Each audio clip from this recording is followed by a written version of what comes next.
know the answers. That's all right. That's fine. Just tell us. Just make something When up. I went to school, I didn't know all the answers. That's yeah.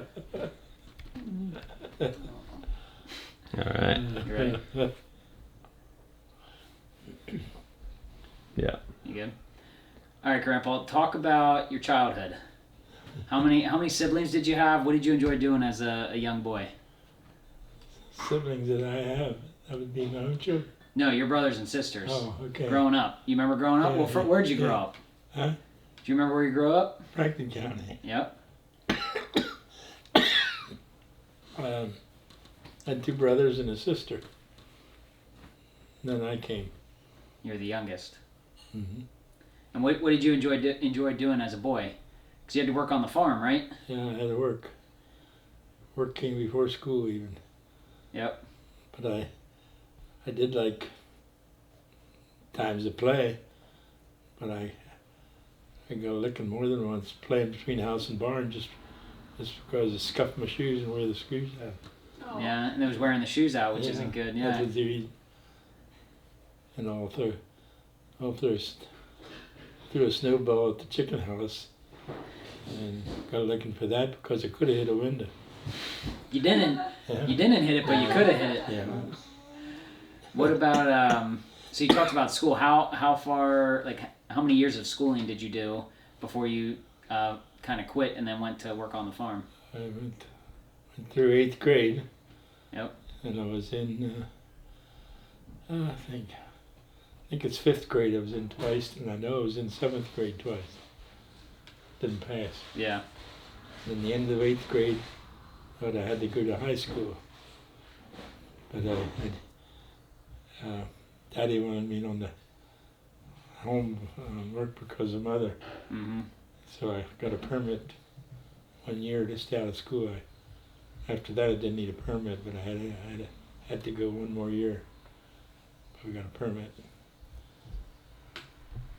And then, so talk about why you ended up coming to Lancaster. So you grew up in Franklin County, but you ended up living most of your life in Lancaster County. So what brought you to Lancaster? Well, my brother was hired down here, and again, people at that time knew Henry's because he was a minister and a bishop. And so Henry says, it came to the point that I should be working. I didn't make anything special, but a few times crashing or filling silo. That's the only time I made it. Got paid at all. And then it was time that I started having an income. So Henry said that I could find you work, farmer. So. His brother does. And so he did, and I came to Lancaster County. Getting ready to come down here. I think I came within, after we decided that, I think I came within a week or something like that. So this was in May, and I didn't have my traps.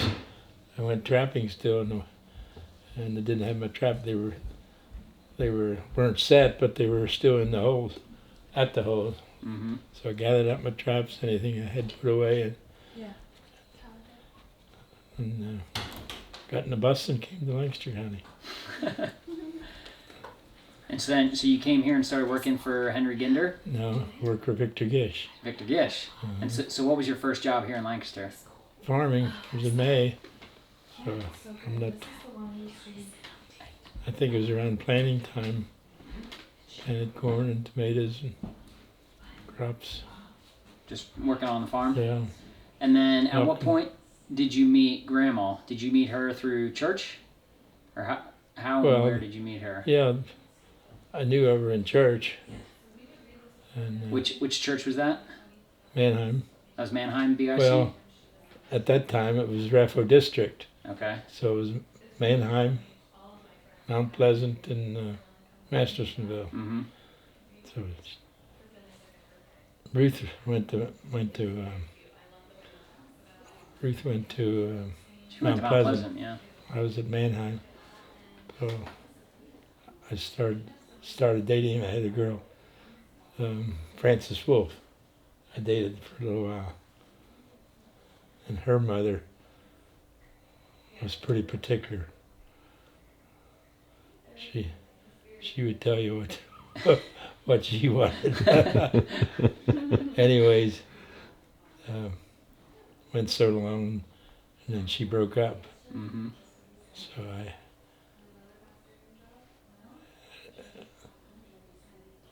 Jesse Doherty tried to. He said there's more fish in the pond. That's funny. So you met Grandma through church. Yeah, And I then- knew of her through church. I actually went to Grantham to talk to her the first time. Yeah. She was up at a youth country, youth something at the youth rally or something. Now was that at Messiah? Or Yeah, it was just at. at Messiah, Was that Messiah? Messiah College. Yep. And now, I know Grandma was also into sports. I think she would usually play sports with a lot of the boys. Yeah. Did you guys play baseball or softball together?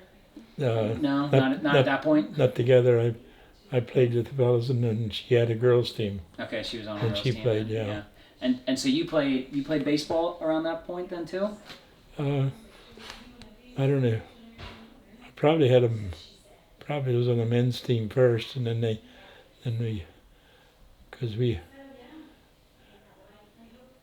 I know in our team that we had trouble. We had trouble getting fields. Mm-hmm.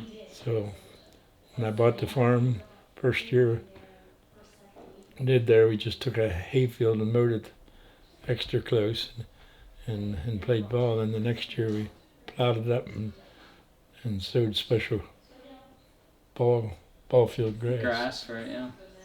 And we continued that.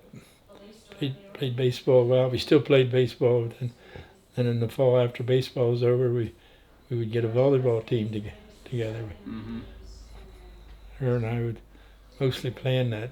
Yet we worked together. Now this is the farm in Manheim, right? Because Uh, before that you lived in Elizabethtown. You had a farm in Elizabethtown. Well, Elizabethtown was considered Dad-in-law's farm. We lived there 6 years. Then I bought a farm. It was Manheim address. Oh, so it's still Manheim address. Yeah, that one was. The other one was Elizabethtown address. Do you remember how you asked Grandma to marry you? Do you remember how that went?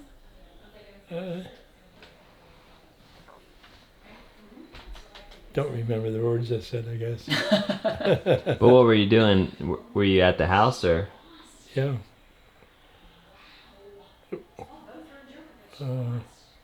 Okay, could you turn off the TV, please? Just mute it. It would have been.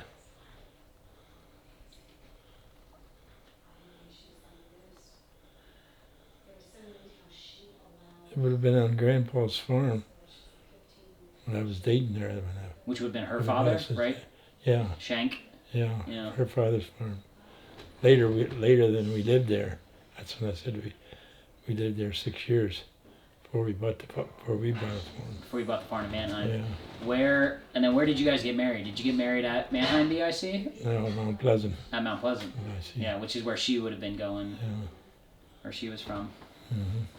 And then, so you lived at the farm in E-Town, which was your father-in-law's farm. So it was Farm. grandma's father.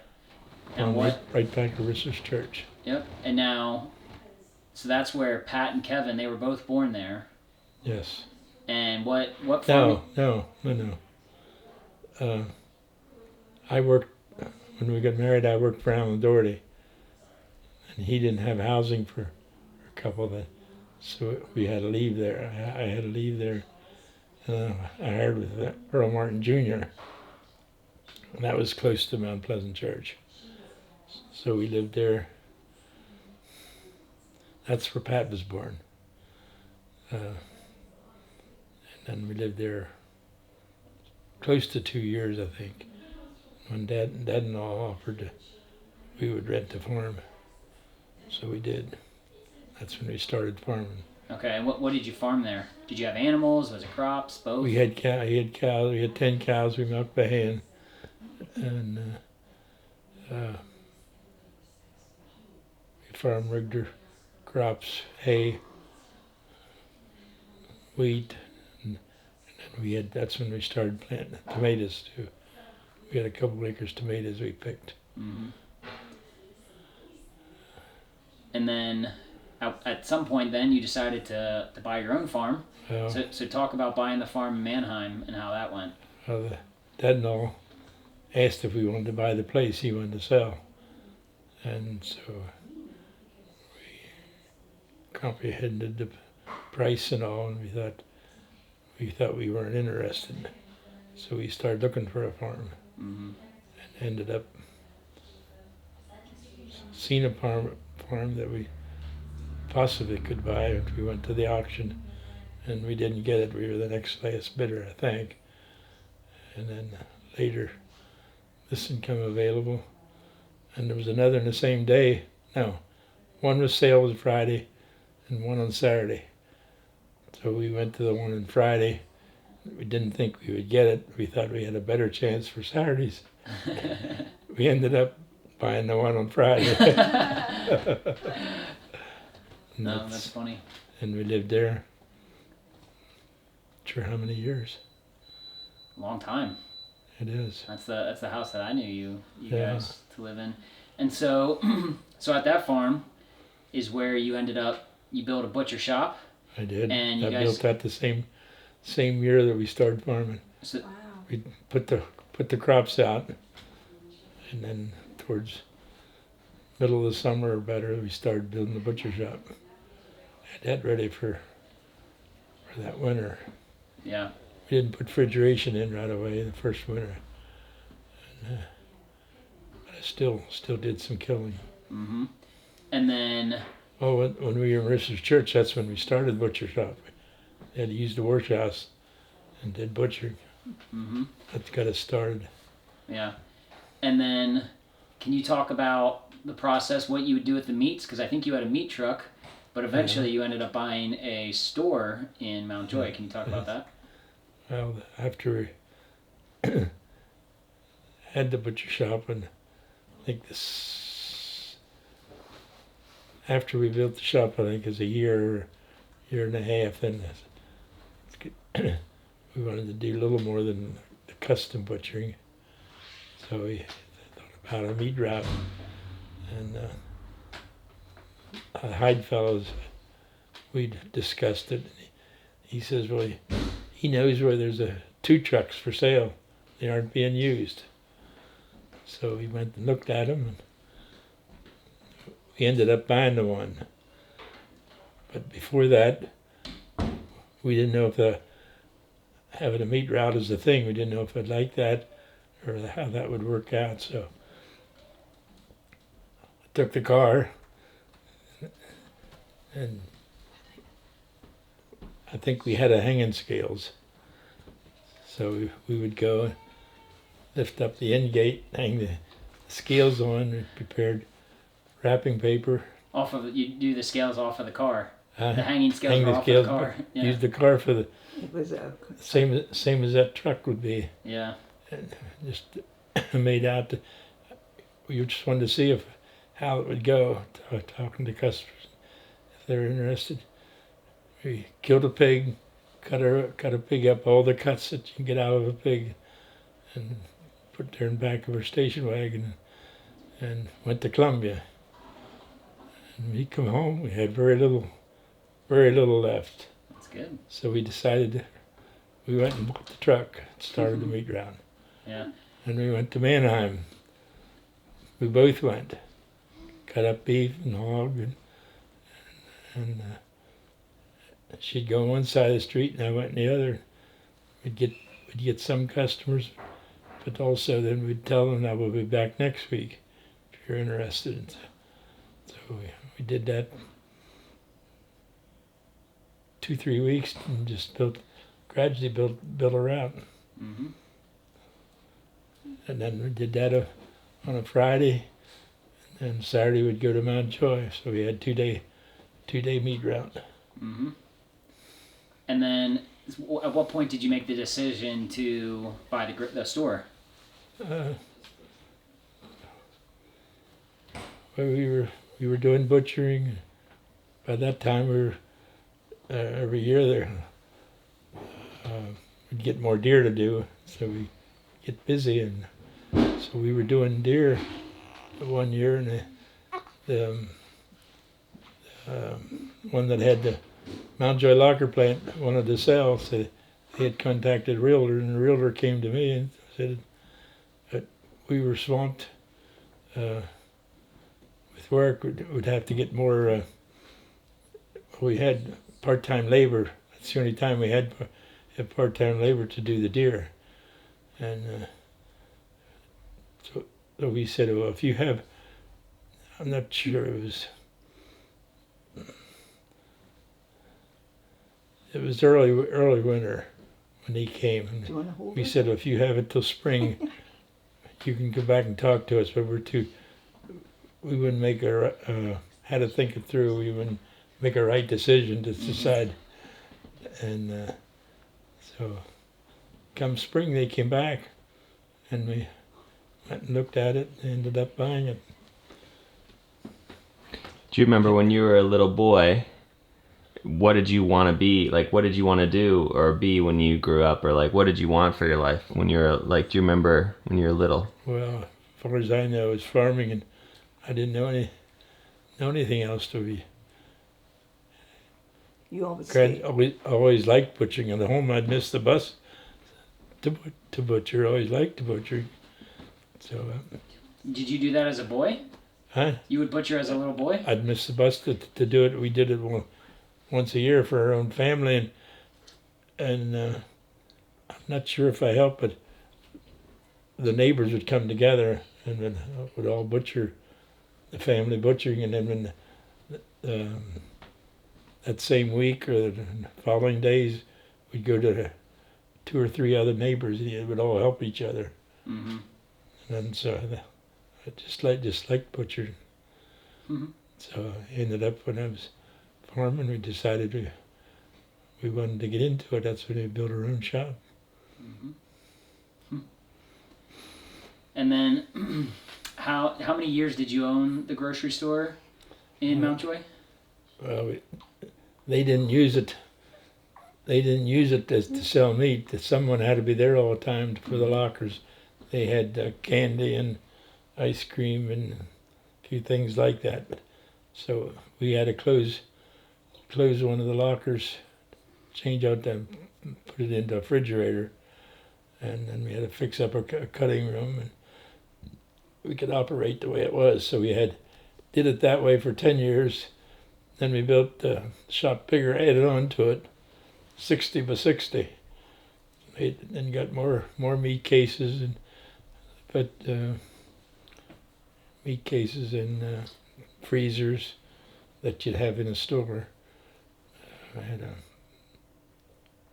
vegetable case, and then we had that 10 years. Then we finally sold the whole store. Mm-hmm. So overall we had it 20 years, but 10 years the way it was, 10 more years after remodeling. Yeah. And you talked about this a little bit at the beginning, but one of your big hobbies is sports, and you always love playing baseball Right. and softball and even volleyball. And I remember as a little boy, we would go to you guys had people from church over, and you'd play volleyball. Yeah, we had. And you talked a little bit about We had you a had, league. you had the field for baseball. Can you talk about that, the league, and having people over to play sports at your farm? We had a league in baseball. It was men's first, and then it led on to we had ladies' league too. So then after the baseball season was over, then we set up a volleyball courts, because we would go for volleyball, but we had to go to somewhere else where they had set up for volleyball, and we didn't have many of them, and that grew, and we needed more space. We had to use the ball field, so we had started off with 2, and then finally we added another, and at one point we had nothing. We had 4 there at one time for a while. Mm-hmm. Volleyball court. Yeah. And liked it. Yep, you always love playing sports. And I don't know how many people know this about you, but you're also a very good bowler. Can you talk about how you enjoy bowling, and also what your best bowling score ever was?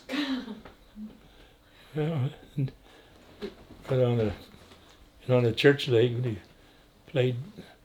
Then there was times I was that busy in the shop, I didn't always play every year after year after year. Then later, after I retired, I got into bowling again. And my best score, my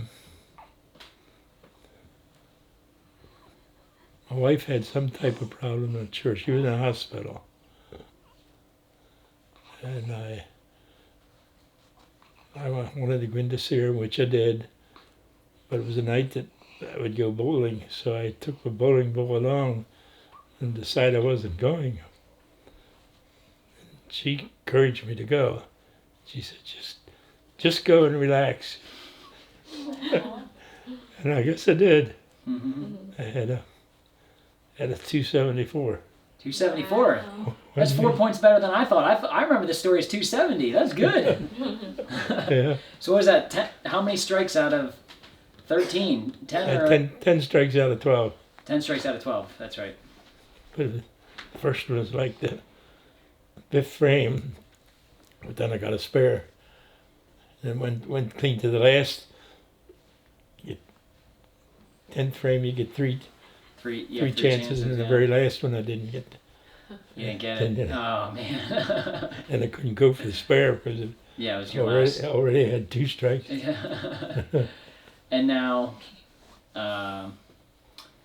so I also remember you guys would bowl a lot at Messiah as part of the sports tournament when they used to they have a had bowling tournament alley there. there. Yeah, that was always fun. Till they had to close the league, close the The alleys. lanes, yeah. Now I remember. I think Dad, your son, my dad. I think he bowled. Did Grandma bowl in that too? Yeah, for she bowled the church. Hmm. Yeah. And one of your other. She also bowled on the league when I was on other leagues. She would bowl. Yeah. One of your other big hobbies is to go hunting. Can you talk about maybe some of the biggest buck that you've gotten, or any good hunting stories, or even talk about? I know you guys went over to Africa to see Jake and Nancy, Right. and some of the hunting that you did there. Well, I did a lot of hunting. You want to take her? I was gonna say I didn't know. I think they're too numerous to mention. Good job. But I can tell you the one up at Cumberland County we were hunting, and that would have been with my brother and his brother-in-law, Lloyd Knight. There was 3 of us, and so he wanted to go a certain place, which we did. Had a little drive to get there from where we were camping. We had a camp that we rented, and he got his buck. So we come back to camp, hung it up there. So there's time left in the day. He said he'll do anything that he wants us to do. So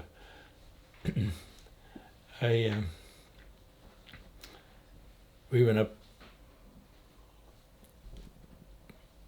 I should know the road that we went up. It might have been Fowler's Hollow, called it anyhow.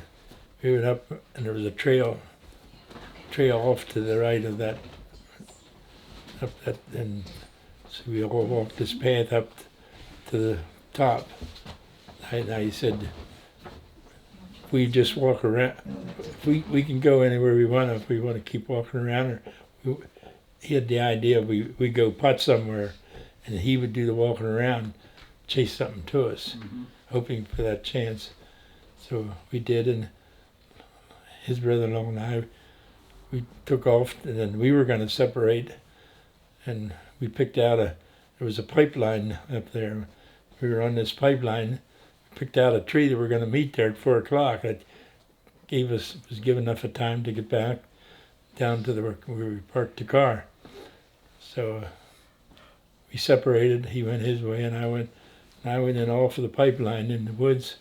Didn't go far, and seen 3 deer. And so I kept sneaking on him.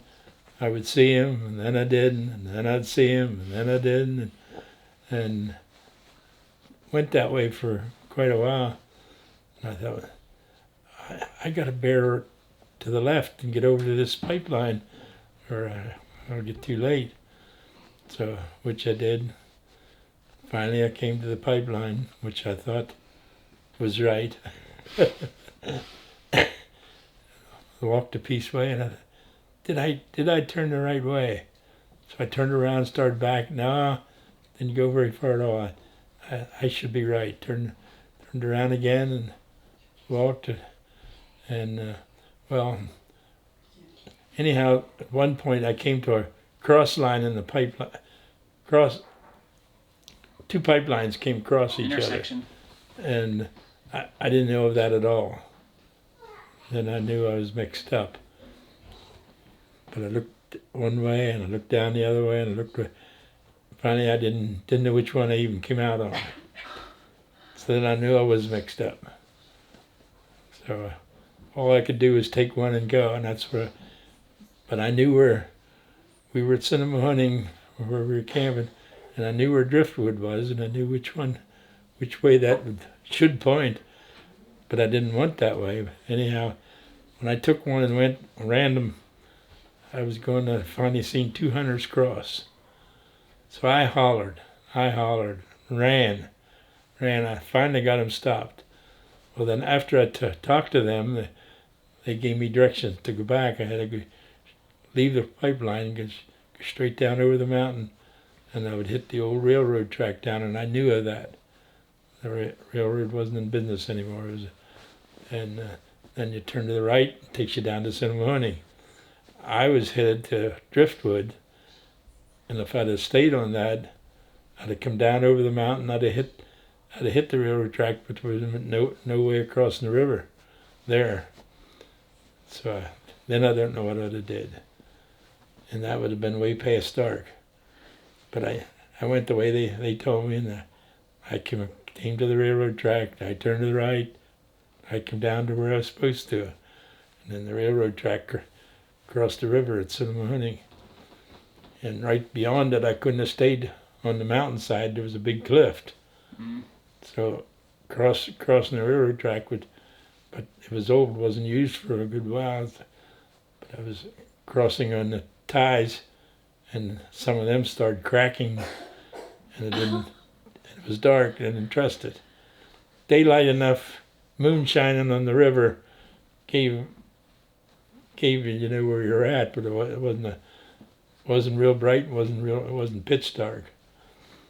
So after the tie started, I got down, and about 6 inches in from the railroad, the tie that the train goes is another track. Just to support the bridge, I guess. Anyhow, I had one knee on one and one knee on the other, and carried the one in one hand and carried the gun in the other hand. I crossed that track. When I got to the other side, it didn't bring me out. The road was about 300 yards or so to go, that I still had to stay on that track, so it made the bridge longer. I came out on the road, and I knew where I was. I knew where I was the whole way along after I come down the track, but I didn't know everything about it, but I knew how it should be. So turned to the right, went over, and then there was a road bridge that crossed the river again. I took that across, and then I had to walk up part way up the mountain again on the dirt road to get to the cabin. I got to the cabin. So in between there, they had it worse than I did. If you think I had it bad, they didn't know where I was. It was two of them. Yeah. So they blew their horn, shot their guns, went to town, asked the stores and gas stations and stores, and ended up they had to go back to the cabin. They had to give up, but Anyhow, when I got back to cabin, it was around 11 o'clock. What did they say when you opened the door and came in? Where were you? They were so glad. How So? old were you? How old? Yeah. He was before he was married. Yeah. Yeah, it So would have like been. pretty young. Yeah, it would have been before I was married. Mm. Yeah. I worked for Alan Doherty. Right. Yeah. And then, now that's a different story. Can you talk, so what about hunting in Africa? Can you talk about the animals that you and Grandma shot there and the different hunts you did there? Yeah, we were over a mission trip for 6 months at a time. 2 times we hunted. We got to hunt both times. I shot a wildebeest, antelope, mule deer, warthog. Zebra. Might be about it. Zebra, didn't you? Huh? Zebra. Oh yeah, 2 zebras. Didn't Grandma shoot a giraffe? And Grandma shot the draft. She That's on video, isn't it? Yeah. uh, Have to find that for B-roll. VHS.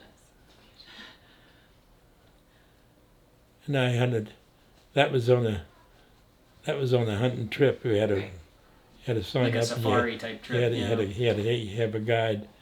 Jake was along, but he didn't hunt. He was on so many that he was along with us when you hunted down. Yeah. And then the zebra, you made a rug out of that, right? You had that as a rug in your living room. No, I think we had it one time in the living room. Yeah. Where we live now, we have it in the basement. Yeah. Well, the house you were in though at the time. Yeah. The farm. Yeah. And the giraffe, you got part of that stuffed, right? You brought the Yeah. part of the head and neck over, and Mm-hmm. even the feet and different things. Yeah. Yep. But you never shot an elephant. Our grandma didn't shoot an elephant. What? No. There was no No. elephant. No, we didn't shoot it. No, But we have We an got- elephant foot. We have the elephant feet. Oh, Yeah, we- That was what it was. we bought No. that. You bought the elephant foot, but then the top of the stool Is is Yeah, what? made- made into a giraffe, stool. giraffe hide, yeah. Okay. But the draft was the one we shot though. Yeah. Yeah. She used the Right. hide for that for the For top of the the. stool. Did Did you eat any of the meat? Do you eat the meat or? We did eat the meat. We normally on those safari type. We went over just to hunt. We would be going as a visitor, and you don't. And your hunt's over. You go home. You're not living there, Yeah. and you don't get the meat because you can't transport it. But with us, we're living there. We got a quarter.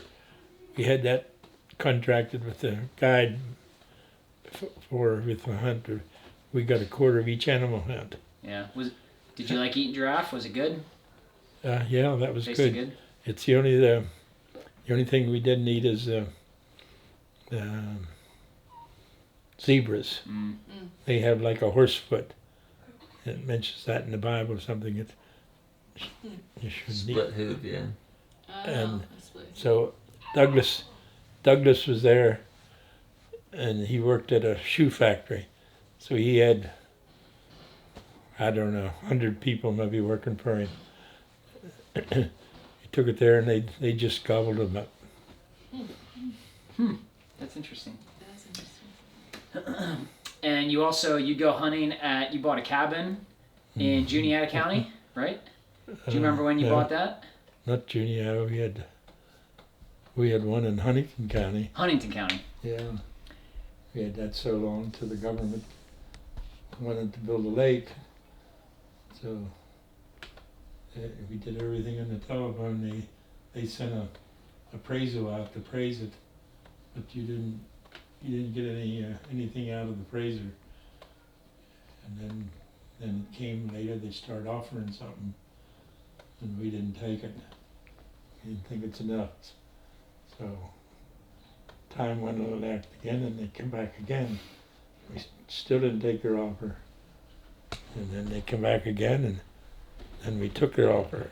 So the third time you took their Third offer. time we took their offer, and then we found out later that after the third time, they can give you anything they want to.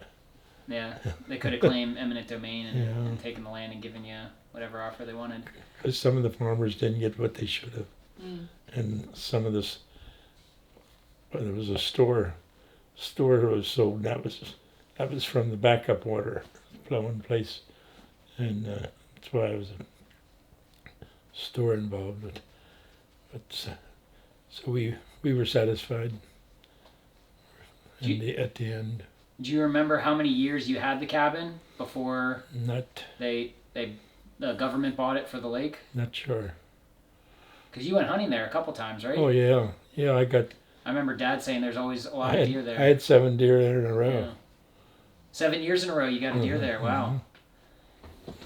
And so then the government bought it to make a lake. Right. And so then what was your thought process with going to the lake then after that?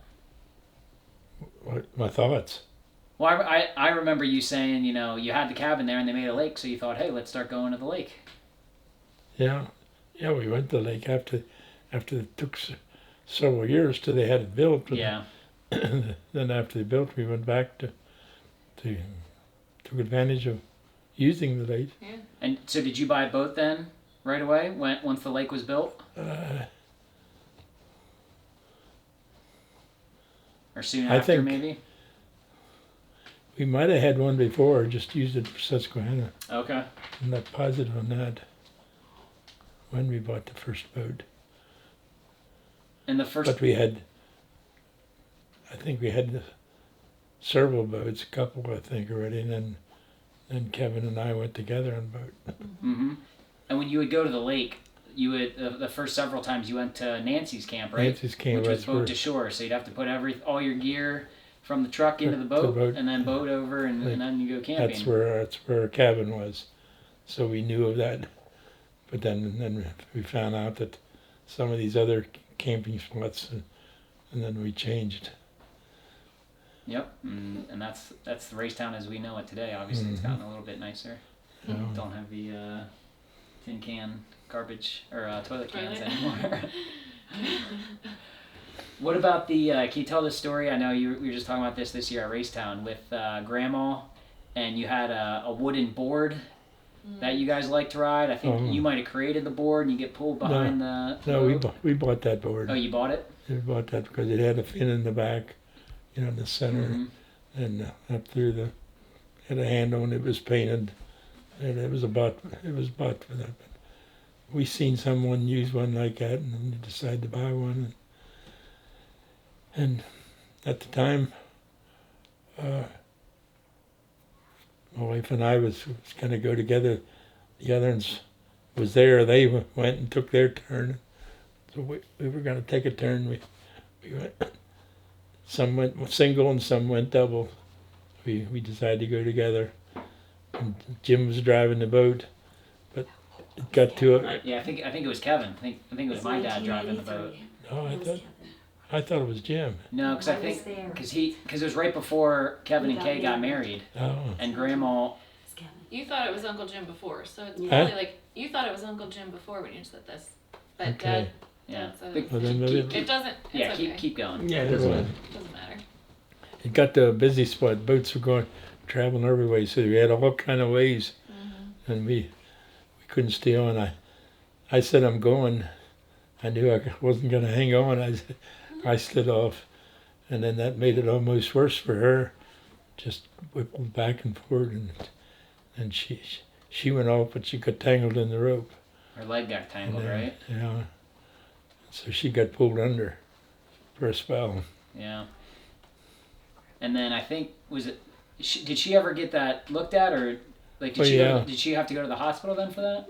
We went hospital or doctor, but we drove home first and Yeah. went here to Lancaster She somewhere. was concerned she wouldn't have it off. Do you remember the story where she was in the truck and the door flew open? Grandma? Yeah. Can you tell that story? Well, that's back when we had rented her dad's farm. We were farming there, and we had, and this was separate from her dad though. We rented some ground up close to E-Town, and people we knew, and so we rented a couple of fields, and we had I think I had tomatoes at one point. What was else? We had something. There must have been tomatoes that we had tomatoes at home too, and we had Puerto Ricans to pick tomatoes. So while we had them, I know, we had tomatoes at home. That's why we had the Puerto Ricans, and up there we farmed squash. And the squash, you can take a fork and jag into them and pound them, then later come along with a truck and load them. So we had these Puerto Ricans before we released them to go home. We took them up there and gathered up all our squash, put it in piles, and we come home. Coming home, they sat on the back of the in gate, and we go down at the truck. We wanted to turn left into the road that we lived on at the Roosters Church, and the door came open. We heard it come on one latch, and as we making the hardest bend, we went the door came open, and Kevin was on her lap. I'm not sure. It wasn't very old. I'm not sure how old it was. So she held him tight. I don't think he was hurt. That her leg or something had to be checked anyhow. Is that time it was broken? I believe. She landed on her knee. Or broke her knee yeah, or something. Yeah, they fell out of the car Yeah. while you were going around the turn, and she held on to him and took the impact with her knee. Yeah. That was the start of many knee. I was gonna say, Knee grandma problems, many knee like- issues in her life. Can you talk about the story? So you said you used to go boating on the Susquehanna too. Can you tell the story? I know the story. I think Jake was up when it was really choppy, and he wanted to go boating and skiing, but ended up not working out so well. Well, he wanted me to go first, so he was going to drive. Somebody else was with. At least 3 of us, or 4. I don't know which. Anyhow, I was out and I was ready. I let them know, and I couldn't figure out what they were doing. They were looking, and so I started swimming over to the boat, and I just got to the boat, and it went down. The boat. The water was coming in, and that's what they were dealing with. And You were in the boat and No, it went down? Grandpa's on the outside. I think Dad was on the inside with Jake. yeah, And they said the waves were The coming waves up over went and just down. getting lower. so it was taking water, and I didn't know what. It wasn't on my side that I could see them, and I didn't know it was taking water. And but it was a boat that had a heavy outdoor motor, Outboard motor. Yeah. and the boat hung down the back normally, somewhat, and then I think it's coming in the back that I didn't realize it. And so the boat, essentially the back dropped down and the Down. front was sticking up, right? And everything Yeah, was. and it stayed that way. Gas tank was with that boat. He had loose gas tanks, and there was 2 of them in the boat at the time. One would have been hooked up, and the other to use when the gas got off. So there was a few other things. I had a toolbox sitting in there, and the front end was in a peak, but it was solid back through so far. So this peak was out of the water. Everything that was in the boat was up in that. Was up in the peak The there, peak- all peak kind area, and of jammed in there. So life jackets, any extra life jackets, all that stuff was floating in the gas tanks. So other boats realized it almost immediately, and they kept coming and gathered everything up that was floating. So we really didn't lose hardly anything. Yeah, that's good. And then how'd they get the boat out of the water? We had to just tow it to shore, which it wasn't terribly far from shore, where we loaded the boat, unloaded the boat. But you had to work at it, and that was. But the biggest job was to get it on the trailer. There was always a certain amount of water we couldn't get out before we. Yeah. And once we could get it on the trailer, then we could lift the train. Yeah. Was that the end of that boat, or were you able to use it again? Yeah, we were able to use it. It just took a new whatever, electrical something. And we were. It was usable, but we didn't feel it was for. We didn't take long us to get rid of it. Yeah. Traded. Yep. Do you remember when when the kids were little, Pat and Kevin, I mean, like every year, like a lot of times you hear about farmers, they were most concerned about how much rain there would be. Mm-hmm. How much was it raining? What were your biggest concerns? Like, what were you worried about? Your whole life, when you think back on your whole life, like what were your biggest worries and fears? I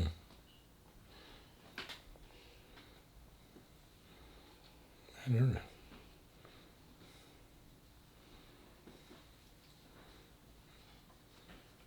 He didn't have I that. guess I didn't have enough. Guess I didn't have big enough a worry, or I wouldn't be He's a here. baby of the family. All your babies. No fear.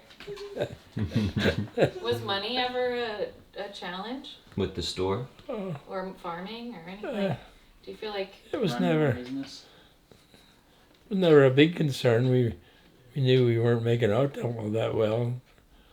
I think that's what I think that was the biggest reason we sold.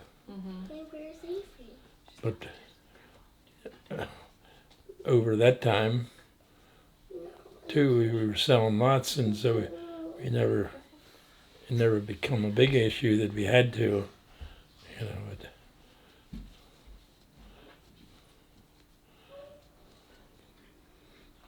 so kept farming in faith. Yeah. Going. What are you most grateful for? What's something that you're grateful for about your whole life? Sometimes when you start praying, you start crying, and I always wonder, like, what's he thankful for? I guess I was concerned after my wife passed away, but then I found a way out. Yeah. Yeah.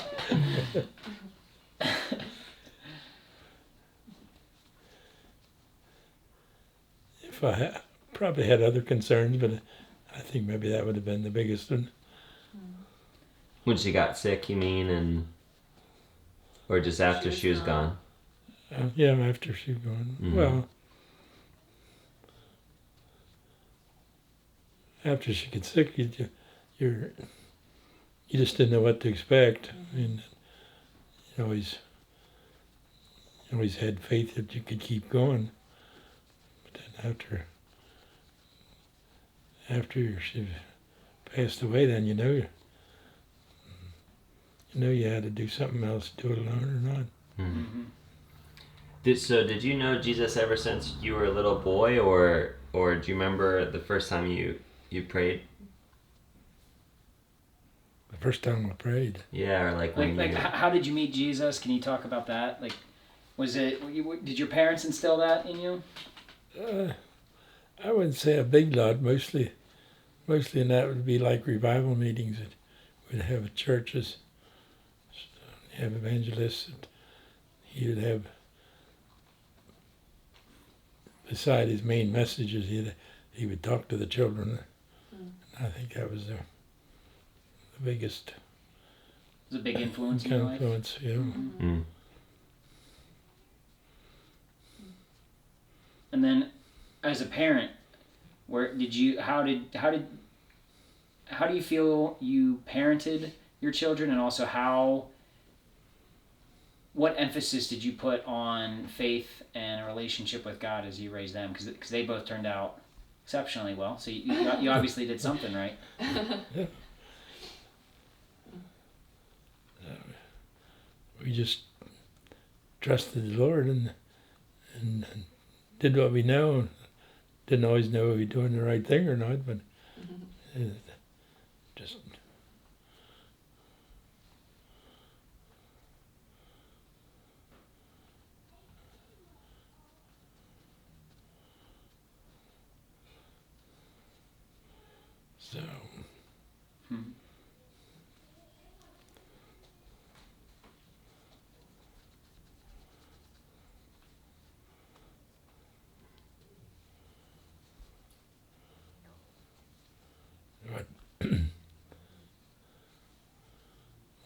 what we know to do, we tried to do, and what we seen that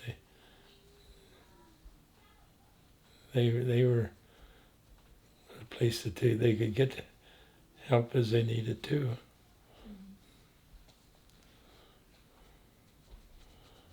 Do you have any stories that you want to share that we didn't bring up? Anything that was just in the moment seemed impossible or crazy, and then God broke through in a miraculous way, or any other stories that you remember that were really impactful on your life?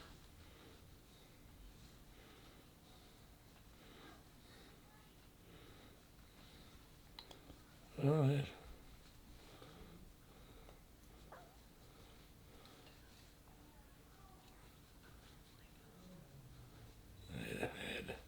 had several accidents already.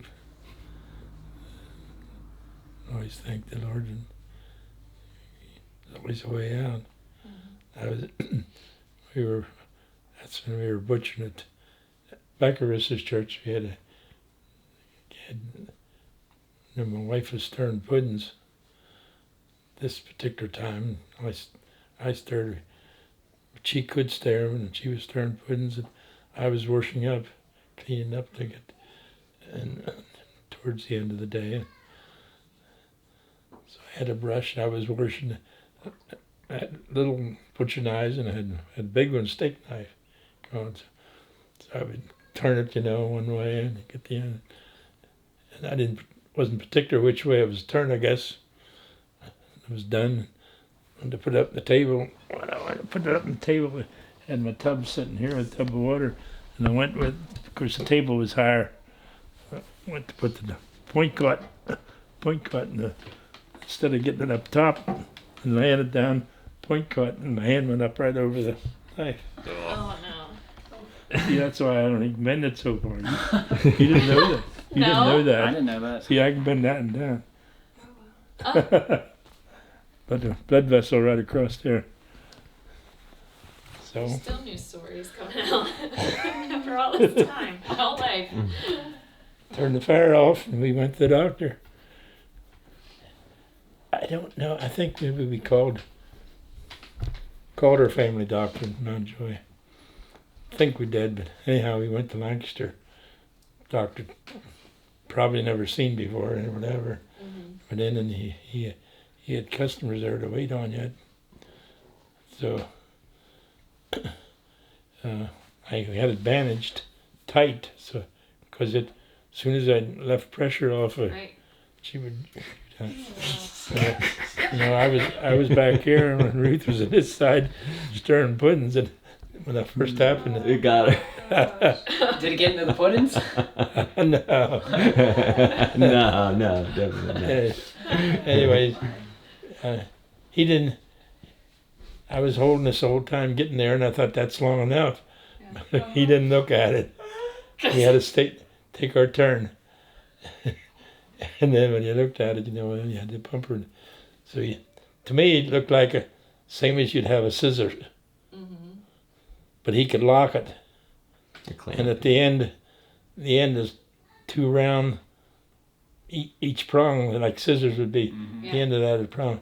So he got in there and got the blood vessel, and he stamped it, and then he left it hang there, left the scissors hang there. Oh, blood vessel. Then he looked at it, Yeah. and he Cleaned it out. huh? Cleaned it Yeah, out and fixed your back up. Then what he did if that had to grow itself, or I don't know what happened to how he fixed it. Well, Anyhow, not totally normally. and he sewed it shut. He had to do something. He sewed it shut. And you were watching this the whole time, right? Oh yeah. Yeah. I even looked sometime, try to see. Oh, that's crazy. What about the one of your favorite stories is your leg and the conveyor belt Your or thigh. whatever it was. You're in a thigh here. Yeah, Can you tell us that one again? I can show it to you, Bert. Yeah. Yeah, I remember that one. That's unloading corn up by myself. And have bin wagons, and we have a rod it's actually made up. It's a piece of pipe because it was painted like the wagon would be. And at the end it has a round, the one hand has rubber you can hold to. And you stirred the corn loose in the bin wagon because you didn't want it, you had a crank to open the slide, but you didn't want it to open too much come out at the time. So you'd open up, and when you stirred it, then it would come out gradual. And you had to aggravate it every now and then. And they used instead of a grain elevator, used a bale elevator that we had. And that chain is a little more loose. So often your ear of corn would get underneath it, and then it would slide up. But then it would let more corn fall off, but usually worked. Anyhow, I didn't stop and take it out right away. I left it go, which I did before. And when I have a ladder sitting right beside the elevator, and that was because it took a sheet of tin out of the corn crib. The corn crib's like this, and here here the roof stops. It goes from the peak to here, and the ladder would be set up beside, and I'd reach in and have a wire tied down. I'd loosen the wire up, and then you pull it down. Has a board underneath made to take that. So when it's up in place and tied down here, it won't go nowhere. But the ladder stayed there. And then you go up the ladder and get that corn out underneath. You had to do that different times. Sometimes you could unload a whole load and wouldn't do it next time. Anyhow, here corn, you slid up to the top. And it stayed there. Sometimes it'll break the ear and it'll keep going. Next time not. So I go up and break it, hit it. And I did. After that was broke loose, the elevator kept going. But while I was on the ladder, the chain was right along the side between the ladder and it goes halfway down, and then underneath the elevator is where the motor is. And there's a pulley there. So the chain got in my pant leg and pulled me off the ladder. So I held the side of the elevator that's up about 4 inches or so. So I was holding on like this, going down the ladder. So the rest of my body was just straight down. And I got down to the pulley. That grabbed my pants leg and tore it up and down. Just opened it, both legs up. Oh my gosh. And then doing that is when I dug in here, and then I dropped straight down.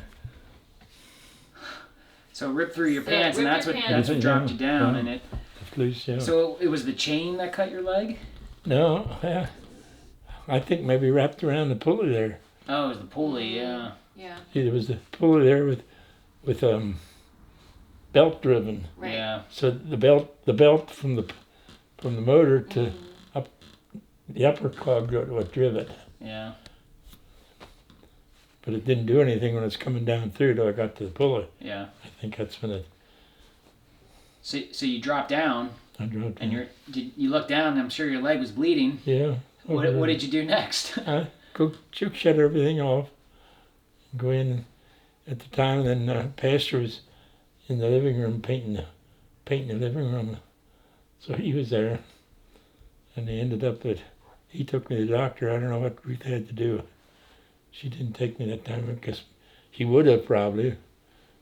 I don't know the situation for sure, but I know he. So we went into the family doctor, and we figured that he wouldn't fix it up.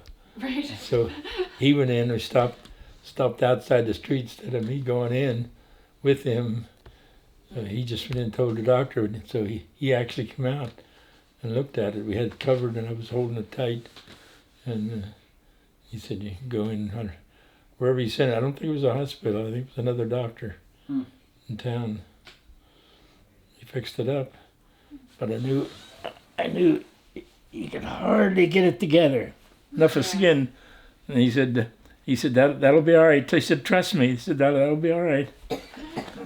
And was it? Huh? Yeah, It was? yeah, there it is. That's how you see it.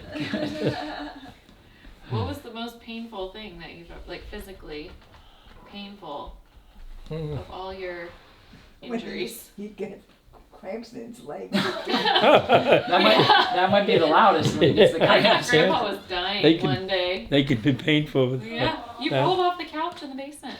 Huh? One time you started yelling and rolling. You had a Oh. Charlie horse. Oh, yeah. And you rolled off of the couch Couch. on the basement floor, Yeah. and you're rolling on. Like, what's happening? Well, I did that in bed already, and I wanted to go downstairs, and that's terrible too. You get over to the steps, and you sit there, and you just work yourself down. Yeah. And sometimes they don't last long, but a few times they do. Is that the most painful thing you've experienced, or did I- you say Seems to me it is, but I don't more know. recently? I could have. You have all these stories of these crazy cuts and body areas being opened, and it's just ow. It sounds really painful, and you just talk about it like, yeah, they just fix me up. Yeah. What about I'm shifting gears a little bit here.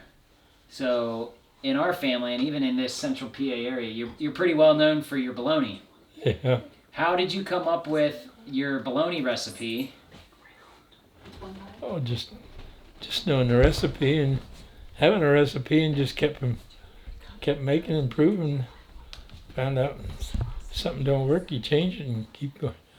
Keep making iterations, keep making it better. And try to make it better. Where was the original recipe from? Was it just one that you had created, or you got from someone? No, I don't think no, not to start. I would have got one. I worked at Melvin Booth's butcher shop in Manheim. I don't know if I got it there or just asked people. And the old type recipe when they butchered at home was simple. Well, it still is. I think just the way I have the butcher shop and smoking, I think that was a big Yeah, the way People- you think the way you smoked it. people Help. way. People want to throw a lot of heat to it, and they don't. And it takes a certain amount of heat, but you cure and smoke it first, and then put more heat to it. Do you remember what the most bologna you ever made at one time was?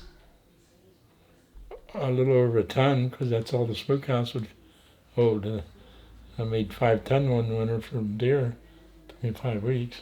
You made 5 ton of bologna, 10,000 pounds, in one winter, Yeah, or in 5 5 weeks. weeks, Yeah, yeah. 5 Right. weeks. yeah, it took me. It wasn't always that, but it got up when I was doing a lot of deer. I did 600 deer one winter. I Right. didn't. That's not every winter either. I just gets up to that whatever Yeah, deer comes in, I do. yeah. Were you proud of that when you made 5 tons in 5 weeks? In a way, but that made a lot of work. Yeah. What are you most proud of? Thinking back on like your career or family life, or what are you most proud of? I always liked butchering, and I'm thankful that I could have. I had that. Could have been that I didn't butcher and just worked away, but I liked what I was doing and worked out. Yeah. And something didn't work, you made it work. What from your career, what advice would you give to? How about one of your great grandchildren? What advice would you give to them in their lives? Their career.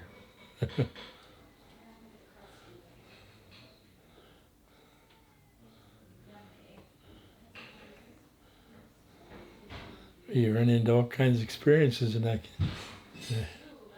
don't know what you're going to run into to advise your head.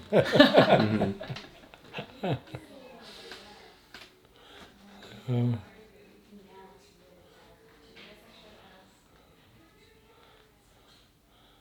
I know I knew when I was a kid. We had from the barn, we come in around a implement shed, I think you call it, and there was a lane down, fencing both sides of the lane down to the pasture, and you get down, you open the pasture gate, close it, then and there's a more of a narrow meadow, hill one, and you get down through, and then there was another gate. That gate wasn't always closed, and another big area where was pasture. So at one point, we had this cow that had a calf, and not all the cows are alike. This one was just, she had her calf, she was just mean. You had a watch her. So she was coming up this path, and she went after me. So all I could do is run and run and run. And you have this, got up to this, like I said, implement shed, and the one end is, the roof is tapered on down through, and that's where we had a hog house connected to that. So you have a place where you feed them, then they have another out section where they go to make their manure. And their side was open, the other side isn't open. There's a door there where you go in the alley to feed them. So that was the nearest place to go. I just bounced over there, didn't matter how much manure was in. I made it. So you're safe. Were you covered in manure? I was all full of it. So the career advice is, doesn't matter what you have to dive into, just gotta get it done. Run and run and run. Yeah, run and You run gotta and run. dive into manure. Just do it. Go for it. See? That's good, Grandpa. That's good advice. Sometimes you're gonna have to dive into the manure. And I didn't know it ahead or anything. I mean, you do what you have to. Yeah. That's good advice. Well, that was great. That was an hour and 10 minutes instead of 20 minutes. Right. You really hung in there with us. Thank you. Good thing you love talking, Grandpa. Yeah, good thing. Thanks, Cody. Yeah, dude. Now it's time for some dessert. Peach pie and ice cream. You know what? Grandpa made this for me. Wow. For my birthday. Really? Did you say thank you, Grandpa? For your, it's Wanna not your help out? birthday. No, it's your Yeah. birthday. You know what? No, The Lord is good. the Lord is good. Ice cream, okay? Here. Really? Do you want? What do you want? You want more? Okay.